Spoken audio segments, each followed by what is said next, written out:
Labor Day savings are happening right now at the Home Depot. So what are you working on?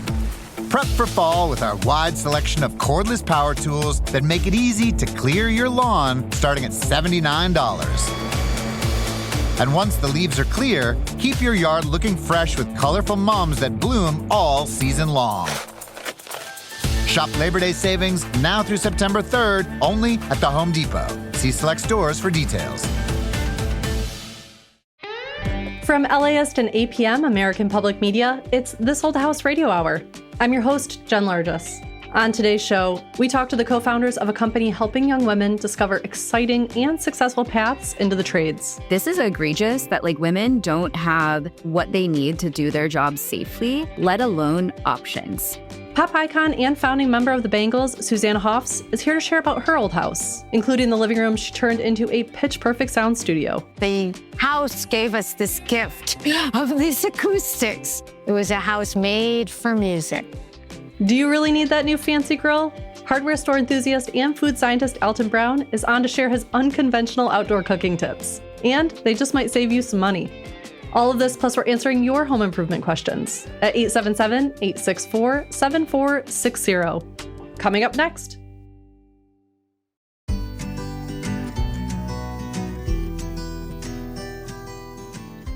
Welcome back to This Old House Radio Hour from LAist and APM. I'm your host, Jen Largis. When Angie Kakasi posted a photo of herself on a building site with the caption, "Move over, Bob," she didn't really expect it to spark a national conversation. But now, working with co-founder Kate Glantz, they've turned that spark into a growing mission to bring more women into the trades. We talk with both of them about what they've built so far and what's next.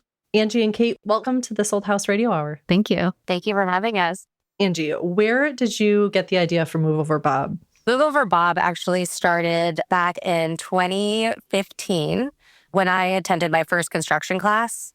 I showed up thinking that I was going to be the only girl in the class, and I got there, and out of the 12 students, 6 of us were women. I went home and I made a status on my Facebook, and I was like, fun fact, half the people in my construction class are women. And then I just joked, hashtag Move Over Bob, and it just kind of went crazy. Everybody just got a really big kick out of it. So I started an Instagram page and used the hashtag back then to find other women and just simply repost them doing really amazing things to help inspire other women the same way I felt inspired by seeing that there were more than just me interested in this. And Kate, how did you become interested in working in the trades? I did grow up in a construction family. My dad sells nuts and bolts. My mom was a trade adjacent. She was selling wallpaper wholesale to home builders, but no one ever suggested that this could be a path for me. And yet at my heart and at my core, I'm a maker. And I have had a career that's manifested as someone who builds companies, who builds programs. I'm sort of always at that intersection of building something and telling a story. So where Angie and I sort of distinguish our abilities is she is the tradeswoman you want to hire. I'm the trades enthusiast. So how did you two meet? The internet. So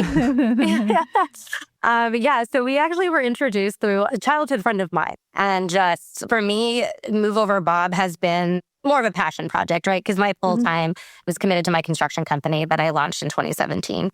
And so meeting Kate, it was like I finally found the other half of what I had been waiting for, because I had so many dreams for what I really wanted to do with Move Over Bob, just seeing its impact that it had on people that it touched. And with Kate's experience, it was just like a no-brainer that this is the time. And we've just been working our butts off. Ever since we met, it's just been, I've never met somebody who will work the same level and intensity. So it's been great. So in 2025, you launched a magazine. Tell us about that, Kate.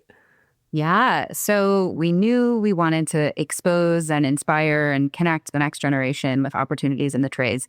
And a magazine was not the first thing on our list. But when we got down to it, girls aren't Googling how to be a construction worker. And so we knew we needed to reach them where they are for our crowd, maybe where they're a little bored or at least captive. And so we went straight to schools and said, hey, if we make this teen magazine, and let's be clear, it's not a curriculum, it's not tied to state standards, this is not a workbook, this is a teen magazine. We're really trying to show girls in these pages like there is a life of power and independence and money and purpose, frankly, The demand has been incredible. And so this first issue going out in Arizona, it's at 20,000 copies. The reception has already been so overwhelming, we've had to up the print 3 times. That's amazing. It makes perfect sense that there isn't an existing touch point, especially at that age. Finding a way to meet a younger generation at a time when they're exploring options. We have so many programs in our school that help students do apprenticeships and explore different avenues. And I think that giving this information at that time is so effective. What a brilliant idea. Really what's missing from what's happening in schools is that cultural touch point, right? Of like these women, yeah, this is the job they do. And even this is how much money they make is important. But like, what do they do with their free time? What interests them? What hurdles do they specifically face or opportunities as women? And so giving, like we are so multidimensional as women, and that narrative has not ever been seen in construction. And so just giving more visibility into what it looks like to be a full person and how to fold in construction into your life is something I don't think anyone has ever seen, boy or girl. So going through the issue, I love how there's a product page that features reviews from female professionals, especially I think there was one regarding workwear. There's been so many times where I was offered sponsorships from brands and I would say, sure, like send me a link to the products. And they would just send me a link to the men's page and be like, size down. I'm like, okay. Well, it's honestly something that needs more attention. And for us, centering products is showing industry that this matters because, for example, in my welding course, I was like, well, I guess I'm just not a very good welder because I just used the gloves that were in class until one day a teacher's assistant brought me a pair of women's gloves. And he's like, I got these. I saw you were struggling and I just wanted you to have them. I was like, wow, that's so nice. And I was like, whoa, I'm not a bad welder. I was wearing clown gloves. And it honestly blows my mind. This is egregious that like women don't have what they need to do their jobs safely, let alone options. Representation, it can't just come from our amazing magazine and it can't just come from industry. It has to come from all of the facets that make up a tradeswoman's lifestyle. One of my favorite conversations, like early on with the Instagram account would be like when companies would reach out because they were actually making a woman's boot or whatever. And the marketing teams just being like, we don't know how to sell to these women. They're like, because the traditional methods that they would use to sell to women just weren't working. Like they just weren't working on tradeswomen. And I'm like, yeah, because we're not what you're used to. You're not going to find us in the same location. It's a different, yeah. Yeah, our tastes are different. Like we're just kind of a different, it's just harder. And authenticity is just construction in general, right? Like authenticity is everything. Yeah. Well, you guys are doing absolutely amazing work. And we're so excited to be able to talk with you. And this is an amazing movement that you guys are creating. Thank you. Thank you so much. That was Angie Kacasey and Kate Glantz. For more information, go to moveoverbob.com.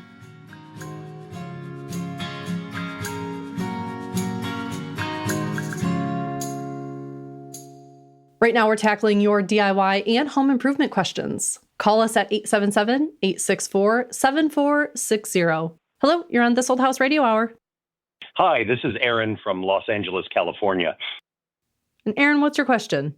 I work in a small theater in Hollywood. It was built 1990, or the stage was built 1990, 1992, and there is 35 years of paint on it because it's theater, so every show comes in and they repaint the floor, and it is squeaking all over the place, and I'm trying to figure out a way to get rid of the squeaks.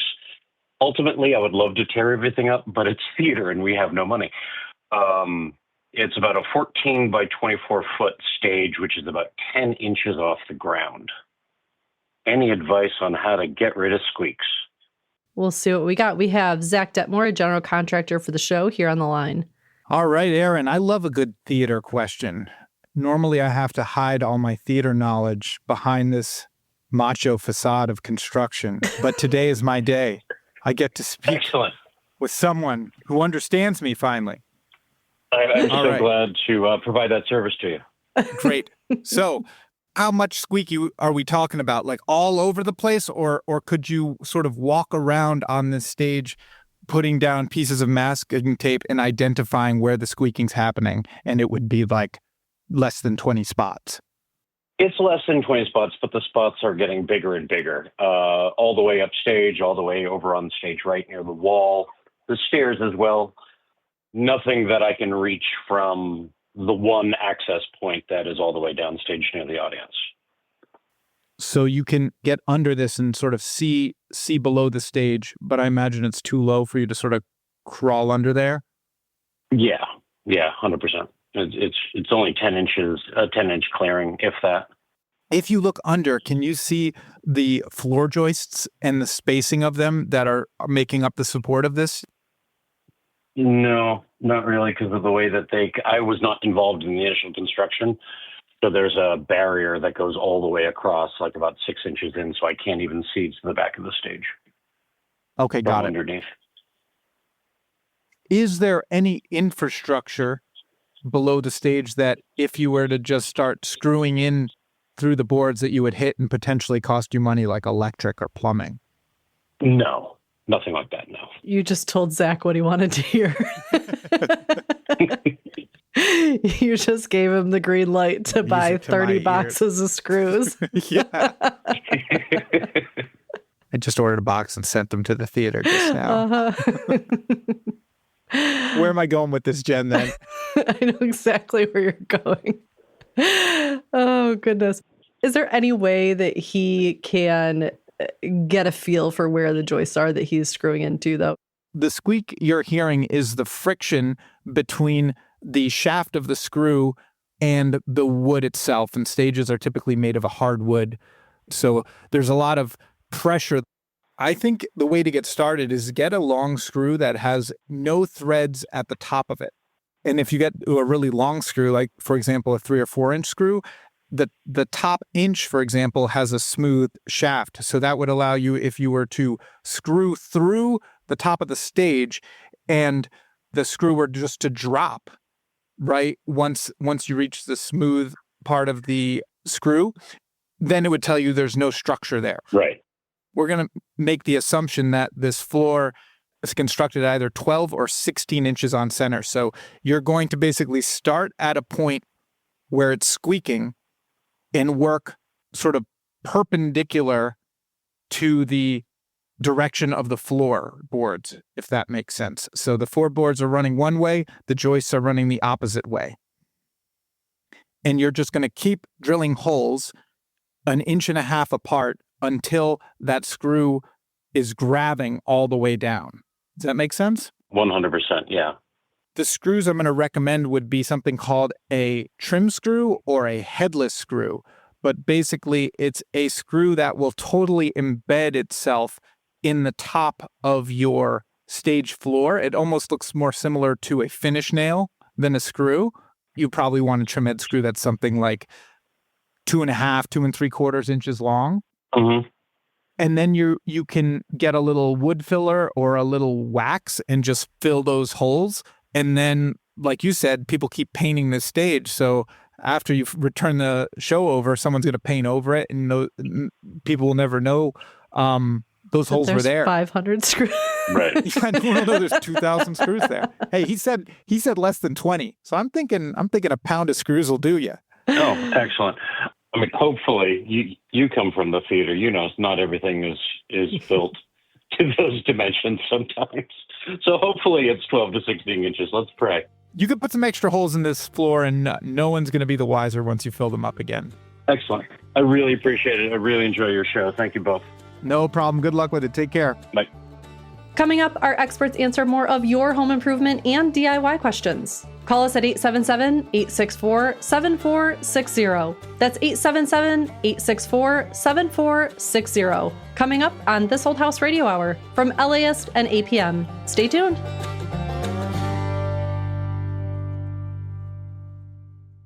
And now a word from our sponsor, the Home Depot. All right, everyone, if you're getting ready to tackle that fall yard work, now is the time to head to the Home Depot. Their Labor Day savings are happening right now, and the deals are perfect for getting your outdoor space in shape. You can prep for fall with a wide selection of cordless outdoor power equipment that lets you move across the entire yard. Leaf blowers and trimmers make clearing your lawn easy. And once the leaves are clear, keep your yard looking fresh with colorful mums that'll bloom all season long. But don't wait. Shop Labor Day savings now through September 3rd, only at the Home Depot. How doers get more done.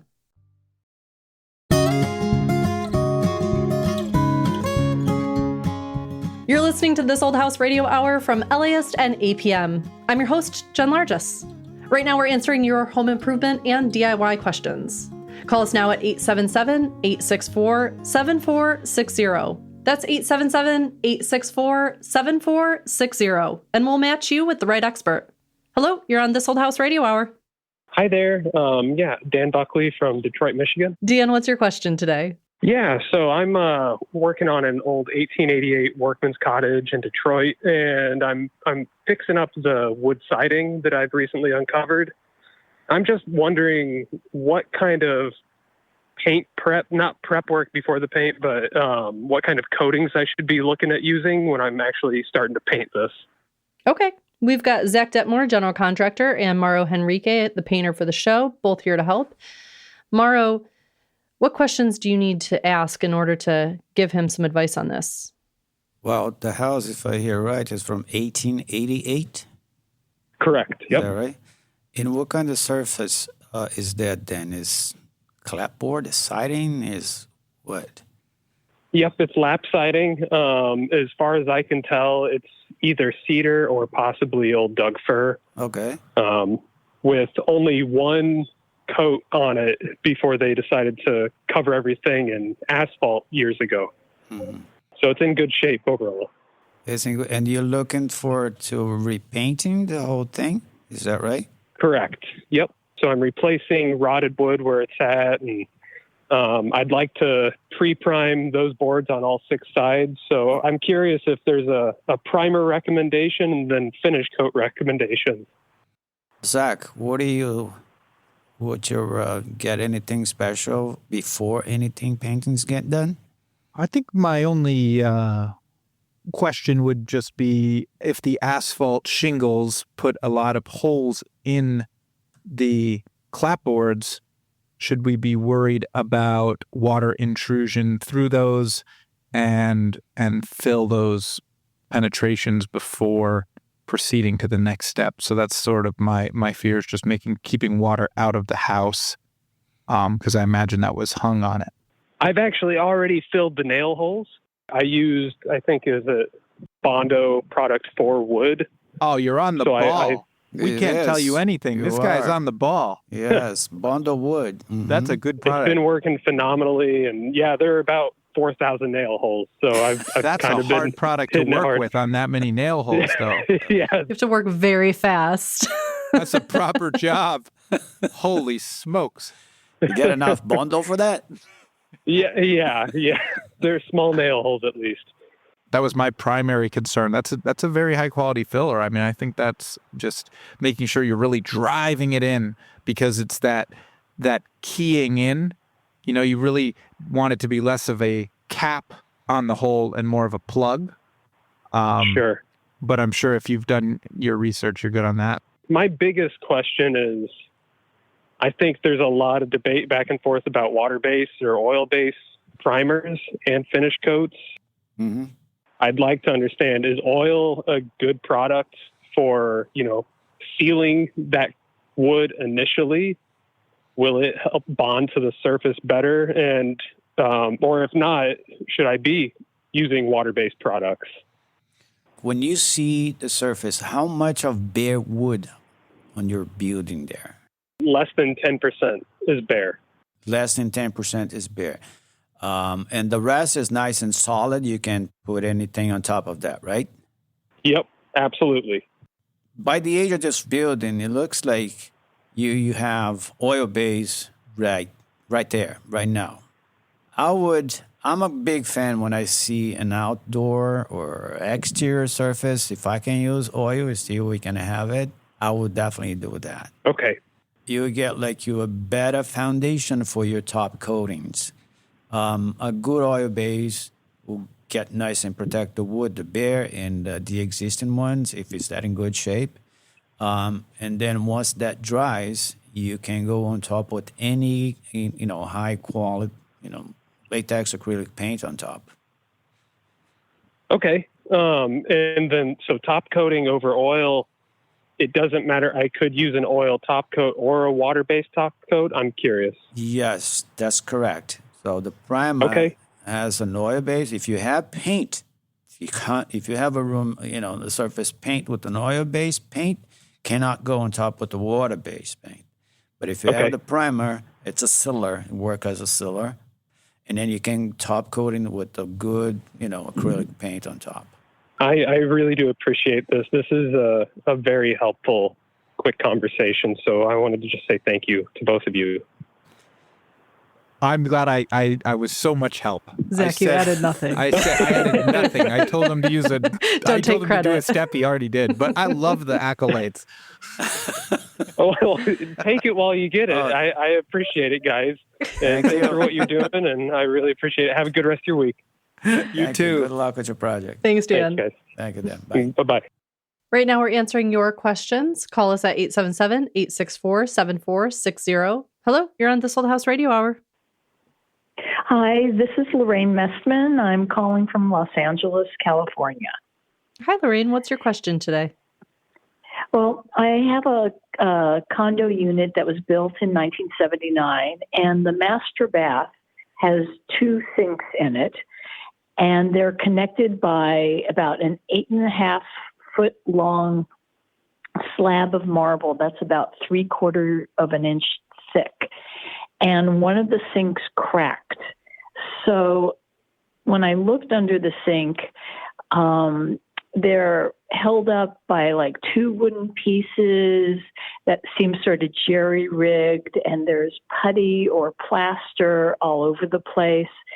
So I think it's more than just removing the sink and putting a replacement in. It needs probably a lot more work and maybe someone to lift up the slab. So I wanted to know, who do I call for this job? Absolutely. Well, to help answer your question, we have Zach Detmore, a general contractor for the show. Zach, what do you think? Great question, Lorraine. Also, I love your name. That's a fantastic name. It is a good name. Oh, thank you. Such a good name. All right. So I think the first question I would want to know is it possible to get a sink that is new, that is the same shape as the sink you have?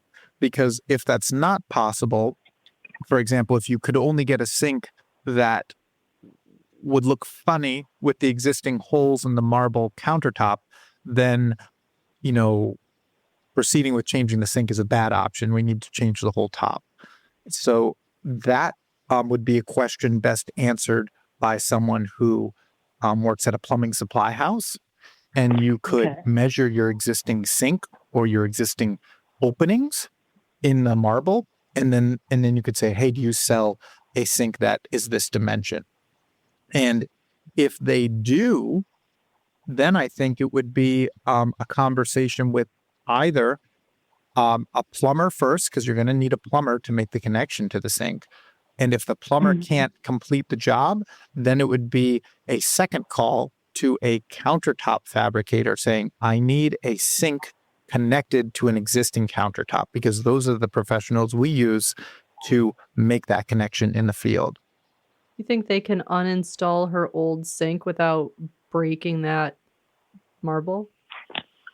That's a great question. I don't know. The fact that she said it was jerry-rigged made me think you felt confident. It made me in think the it wanted to come. unjerry-rigging of it.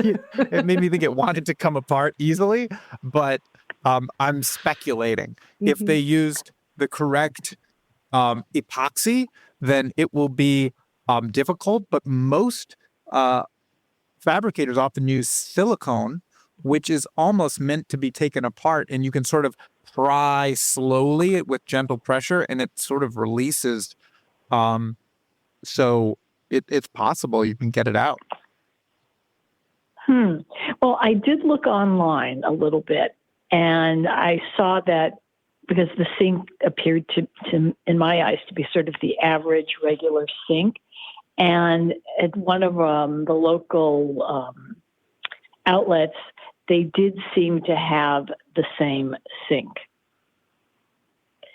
That's fantastic. This is great news. So then from that point, and I did measure. And I mean, at one point I thought, Well, I've noticed in a lot of more modern homes now, they have the sink on top of the countertop. Don't do it. And I thought, Don't do it. okay. Don't do it. Are you? I It's a didn't know cleaning- this, Zach. Are it's a you cleaning nightmare. anti-vessel sink? I did one vessel sink in the first house I bought, and it was, it's bad for business. Never Don't again. do it. Nobody wants to clean behind their sink. Or under, Yeah. where it comes down to it. Yeah, that's a terrible, terrible cleaning situation. Yeah. So I would stick with what you have. Yeah, I would prefer to stick with what I have and just. What is very helpful to tradespeople like myself is photos. So if you reach out to a plumber and just say, hey, I'm having this situation. I can buy the sink or you could provide the sink, but let me just show you some photos of what I need done. They might say, hey, we can take care of that for you. Or they may say, we can't mount the sink. And you could say, well, who do you have someone you'd recommend who can do that? Typically, a service provider might be the best person to make a recommendation because that's a great idea. Great idea. So you almost, I like to think of it as I'm going to make my problem your problem, right? So, hey, here's this problem. Can you help me with this? Even if you're not the right person, what do you recommend is typically a good way to get the problem solved. Oh, that's good. That's good. Okay. So I'll reach out to a plumber first, and I'll go through my list of plumbers that have been recommended in the past. Yeah, it might take more than one. Don't get discouraged if a couple turn you down, but I think the right person will make the connections to solve this problem for you. Okay, and then if the countertop doesn't have to be replaced, do you think it's like a one-day job?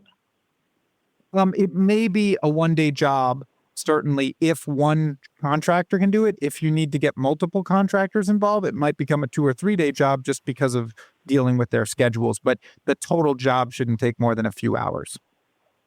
Oh, great. Okay. Thanks, Lorraine. Good luck with it. Okay, thank you very much. Bye-bye. Bye-bye. Right now, we're taking your calls at 877-864-7460, 877-864-7460. Hello, you're on This Old House Radio Hour. Hi, this is Stephen Boquicchio. I'm from Los Angeles, California. And Stephen, what's your question today? Well, I have a beautiful old Spanish duplex built in probably 98 years ago, something like that, 1928, something like that. And when I bought the home about 30 years ago, I was told that the wiring within, which are those asbestos wiring that has fabric around the asbestos, around the wire itself, that once if it's in the wall, don't worry about it. It's going to be safe and it's fine. But just recently I changed out an electric plug and it crumbled, the asbestos kind of crumbled around it. So I got it all attached and I taped it up and did all the things to make it work. I just want to know if that's still correct protocol. Do I need to change it out? Like that. Absolutely. That's a great question. We've got Heath Eastman, an electrician for the show, and Zach Detmore, a general contractor for the show, both here to help. Cool. Great. Hey, Stephen, it's Heath. Good to talk to you. Nice to talk with you. So you have old wiring that's crumbling as you're trying to work with it. Yeah. That's not good. It's not good, but it was good enough that I could get the little electric tape around it so that it was contained and I didn't feel it was a fire hazard. However, all right, we know that's less than ideal, though, right? Right, exactly. Quick description of the wire. Does it have a metal jacket and then just 2 brittle conductors inside of it? Is that what you're looking at? No ground wire? Yeah, no. It was where the socket was. It actually. It never disconnected in any way. It actually looped around. There was one wire that was continuous. Okay. And then it bent around the actual socket. Okay. But was it a metal jacket on the wire? Do you remember? I'm just trying to get an idea of the age and what type of cable it was the or cloth. The copper wiring had the asbestos around it and then cloth around it. Cloth around that. And so yeah. That stuff at that point, when it's in the jacket, it usually actually holds up fairly well. It's hard to tell without the description. I can't tell if it's the metal jacket without seeing it or getting a better description. If it's that old BX cable, that metal cable has 2 conductors in it that are fabric wrapped that really get brittle when they get into an open junction box. In the jacket, they're usually fine. But once they get exposed and moved or near a light fixture, they tend to get brittle. Or if it's one of the original cloth-covered NM cables. Same idea. It sounds like what the latter, though. The cloth-covered NM cable, yeah. So it's same idea. It doesn't get quite as brittle, but with age, like you saw, when you try and move those at all, the second you bent it, it just started cracking in your fingers, didn't it? You could hear it and feel it pop. Yep. Yeah. Exactly. Yeah. You're not going to like my answer. Oh, no. It's an expensive answer. It depends how ambitious you're feeling. All right. Rent yourself an excavator. I'll jump in and I'll just jump to it. Yeah, it's, when it comes to installing like a new light fixture or something on that, you're really not supposed to do that. With the receptacles as well, there are several steps you should take if you're installing a receptacle where it doesn't have a proper grounding conductor, such as installing a GFCI, AFCI combination receptacle or a breaker ahead of everything. Okay. What kind of construction is it? It was built. It's the old Spanish duplex. It's beautiful, but I kind of know that I need to just rewire the whole home. It kind of feels that way. Zach, would that be more of a stucco inside? I'm guessing it's plaster on the inside, correct? I think it's more of a plaster. When he's saying Spanish style, I wasn't sure. Yeah, plaster on the inside. Yep. Is this wire like silver or white on the outside? No, the wiring inside it's copper wiring. No, I mean like the jacket. My wife and I traveling on vacation, so I'm not in front of the wire to look at it. No worries. Oh, you know what? Now that I ever think about it, do you remember those finger locks that you used to play with as a kid? Yes. That's exactly it. Yeah. That's what you're thinking of. Yeah. You're 100% right. Okay, so we're on the same page of what this is now. So we've got a plaster house, 100 years old, and snakeskin wiring. Yeah, and they just, it's like equivalent to Romex, basically, right? Yeah, it's an old version of NM cable, one of the original versions from the description. So I think at that point, especially where it's so brittle, I don't think you have an option but to replace it. Trying to tape that insulation back up is just not the correct idea. Yeah, I know it's not what you want to hear, but... Yeah, all right. Right. Well, we just did this in a whole house that we're working on. But I do have an asbestos question. Is it safe? Is there any? If I'm going to have this replaced, or should I pull it out? Should I have wiring parallel ran alongside of it, or should I have to pull it all out? Have it removed. Yeah, you don't want to abandon anything and have anything left on the wall if you can avoid it. So definitely have it removed and new stuff installed. Okay. All right. I kind of thank you. I get it. Some answers are crying answers. Good luck, Steven. All right. Thanks so much. Good luck. See you later. Take care now. Bye-bye.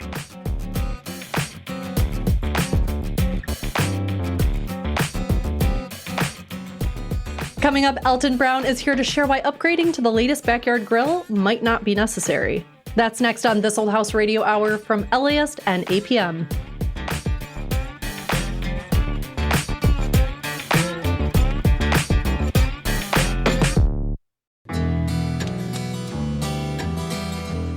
Welcome back to This Old House Radio Hour from LAist and APM. I'm your host, Jen Largis. Coming up, Alton Brown is going to share his most important tips for cooking outdoors and how you can up your grill game. But first, we're going to head to Los Angeles' West Side, where Susanna Hoffs thought she was just buying a spec house. But now it's her favorite place to record. Hi, I'm Susanna Hoffs, musician and author, and this is my old house. I've always lived on the west side of LA. I grew up here, and the house that I currently live in is quite close to my childhood home. I didn't intend for that to happen. It has a kind of poetry to it. I came full circle and ended up with a house built by a speculator, so it needed to be de-specified, if that's a word. It looks like a craftsman house. That's the closest analogy. I mean, it's not precisely a craftsman, but it definitely is in the zone of a craftsman house. The living room is my favorite part of the house, all redone by my Uncle Carmy Simon, who was this guitar maker and builder and worked at a famous guitar store in Santa Monica called McCabe's. He also renovated a lot of craftsman homes. The house has that loving touch from my Uncle Carmy. He was instrumental in taking the spec house we bought and bringing a lot of warmth into the house. There was a low ceiling because it was a spec house done a little shoddily. The ceiling had a million can lights, you know, and recessed lights that you'd never want to turn on. He really cared deeply about it. So, and that's really rare to find a relative who's going to come in and redo your house and make it special. There is no other house like it. There's sort of a big window in the front. As you come in the entryway here, all of these angled ceiling were hidden under drywall. When you expose them, they're kind of dramatic. At one time I thought, should I put a skylight in there? But I never did because I never wanted to mess with that beautiful ceiling up there. The fireplace was he did the fireplace too. It's got a stone hearth and then just a really simple block mantle. Upgrading the windows. They're the old windows were sort of up-down windows, and I was trying to close them, and they were so cheaply made that I found myself falling backwards with the window on me. My older brother was standing right there, and he took the window off my body. Like, they're rotting and they're falling apart, and yeah, so that's how the most recent upgrade was the windows.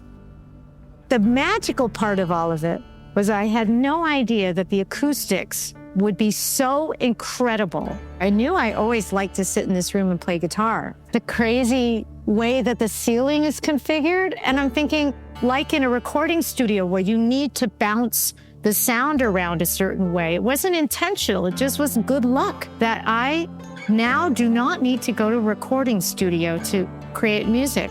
I do it in the living room that Uncle Carmy built for us. There's something so delicious to just be able to be in my pajamas and singing. Decades into living in this house, this is the studio. And this is a recent revelation of the last 9 months or something, that I don't have to schlep somewhere or be in a very bland corporate recording studio, to be able to just be here. My engineer and producer love coming here because for them it's also more of a good hang, you know? We got really lucky with this house. The revelation that I could record here is the latest thing that this house has delivered to me. This really is a funny room because it really, for me, now resonates as a music space.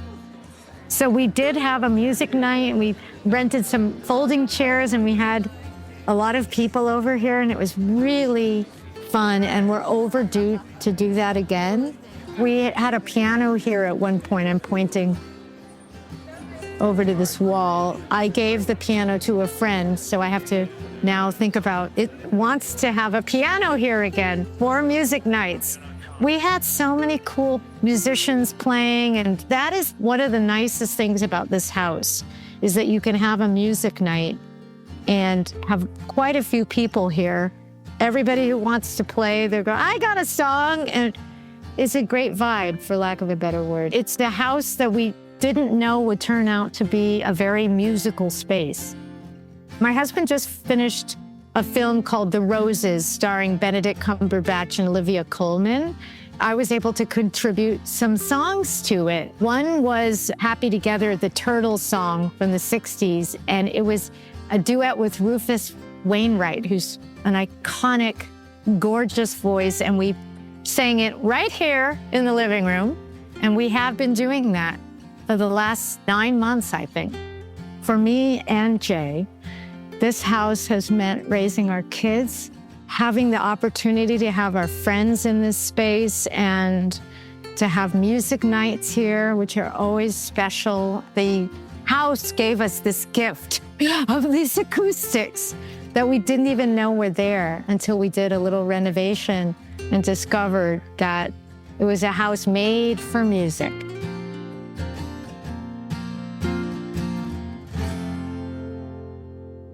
That was Susanna Hoffs. Her debut novel, The Bird Has Flown, is out now from Little Brown and Company. At This Old House, no project is too big or too small for us to handle. However, some jobs require a specialist that is the best at what they do. Today, we're going to learn how to make the ultimate backyard barbecue and grilling station with just a few modifications.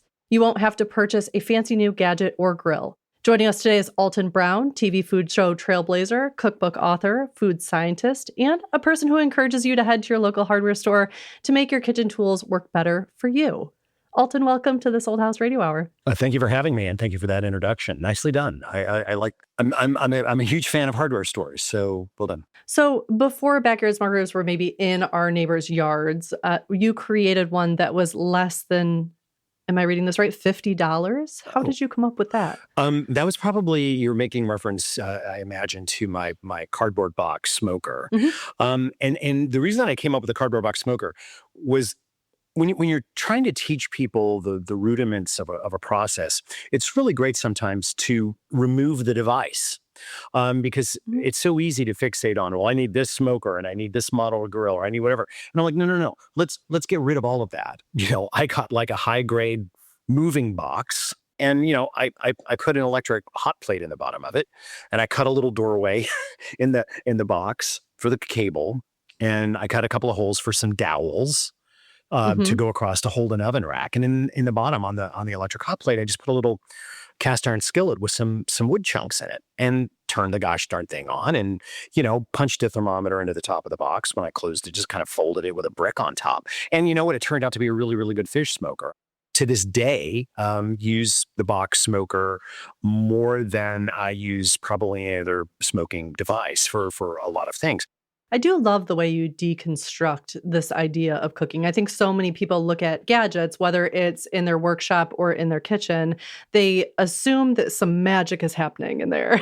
And that's not always the case. Well, not only is it not only the case, but it kind of removes part of your control of the equation. Mm-hmm. And that doesn't actually make you a better cook. It doesn't mean the food's bad, because some of these machines are quite good. But I rather have a little bit more control. When I first started hacking grills, to change their airflow, I went to an auto parts store, I bought a piece of tailpipe, bent it and shaped a flange, put it up inside the bottom grates of a Weber kettle grill, and then used a pipe clamp to connect hair dryer because I knew what I needed to get done, right? I knew, I need to increase this airflow. I called it blowing the grill. I wanted to blow the grill. And nobody was making the tools for that at the time. Now, even though there are companies that are making kits for this now, I still use my piece of tailpipe and my hair dryer. And I put the hair dryer on like a wall dimmer so that I can control. Is this good? Is this safe? Is this UL listed? No, it is not. But I'm in control. But I'm in control of the process. And because I'm in control of the process, and because I kind of invented the device, I have more ownership over the final result, I think. And I love your openness with the things that you're trying and the things that clearly could end up having user error. Whether... Look, step one, get a fire extinguisher. I do nothing without a fire extinguisher because these are not necessarily safe, advisable things to do. So step one, where's your fire extinguisher is always, where's the electrical cutoff? Can I jerk the cable out of the wall or can I turn off the gas? Workshops, kitchens, outdoor kitchens, all need to be operated under the heading of safety first. Mm-hmm. And only when you really understand safety rules can you selectively break them at your own peril. I'm always mindful of the rules that I'm breaking when I'm going to break them. So what are some of the different ways that you cook outdoors? I feel like I should have some legal notifications. So my wife and I have this thing that's this massive weed burner, and it's used to burn weeds around chain link fences and things like that. It's basically a low grade jet engine. Okay. And I will absolutely put a few sheet pan racks down on the ground and just throw out a bunch of like shrimp and stuff and just it's more like a flamethrower than a jet engine. That's not certified for that. That's not safe. I'm sure it's not safe. I do it all the time. So that's a piece of yard equipment that I use quite a bit. I still smoke a fair amount in terracotta pots.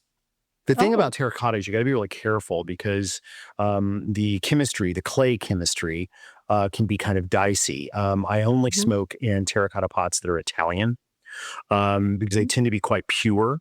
Other parts of the world produce terracotta that has stuff in it that you might not want being heated up around your food.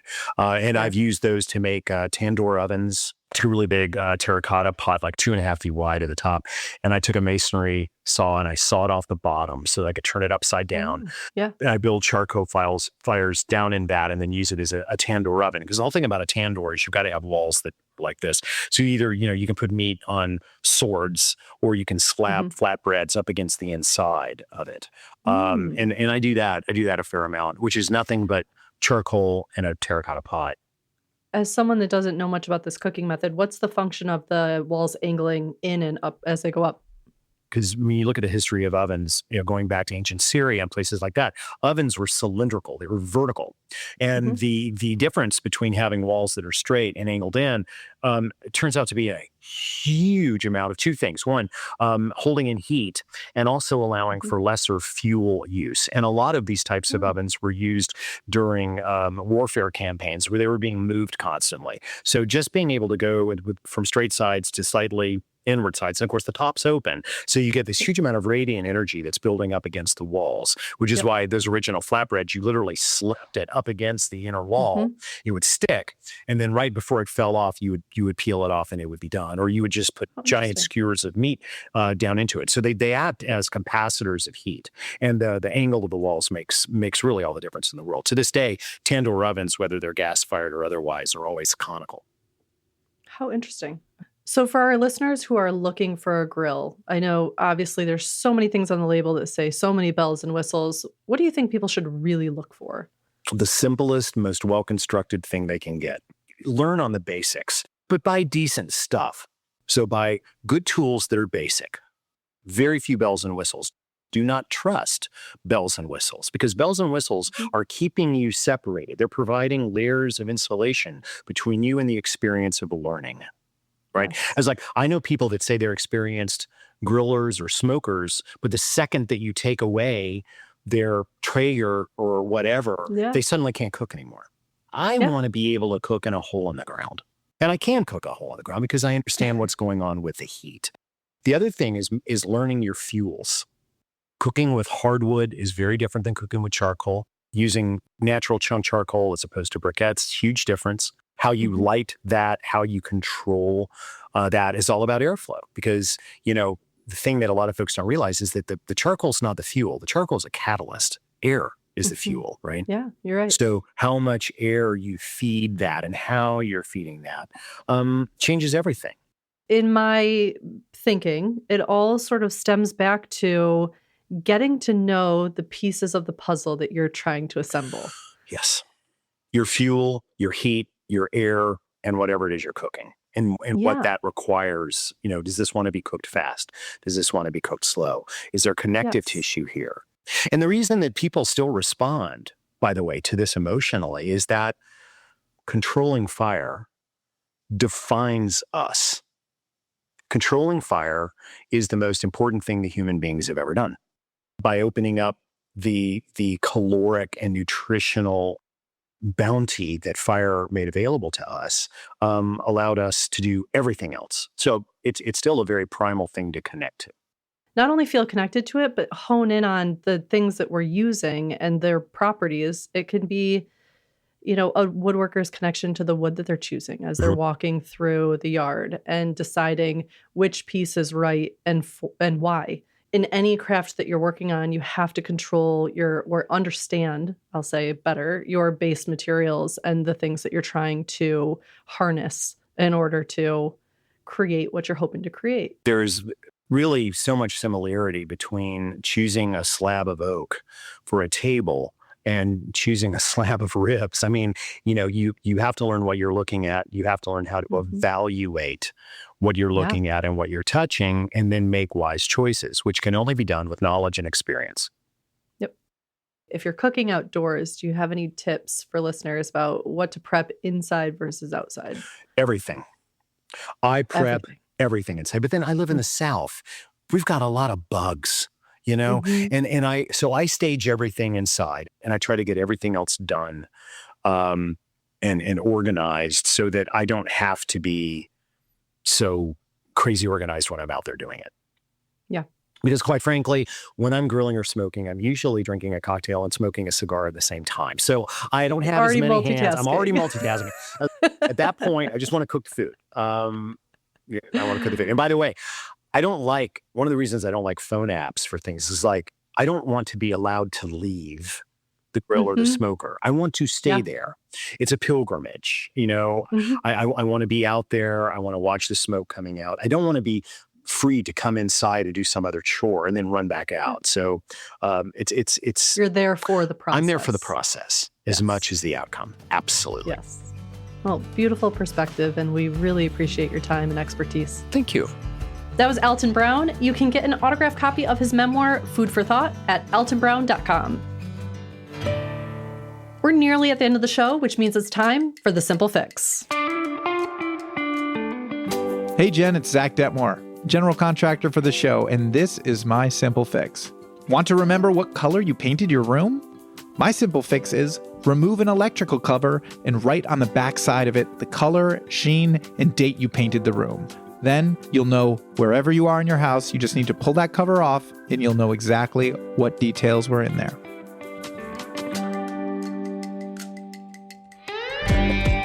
We'll see you next week on This Old House Radio Hour. Our show is distributed by and co-produced by LAist Studios and APM, American Public Media. This Old House Radio Hour was created and produced by Ember 20. Listen to new episodes of the podcast every Tuesday on your app of choice. You can follow This Old House on all the socials at This Old House, all one word. We'll see you next week.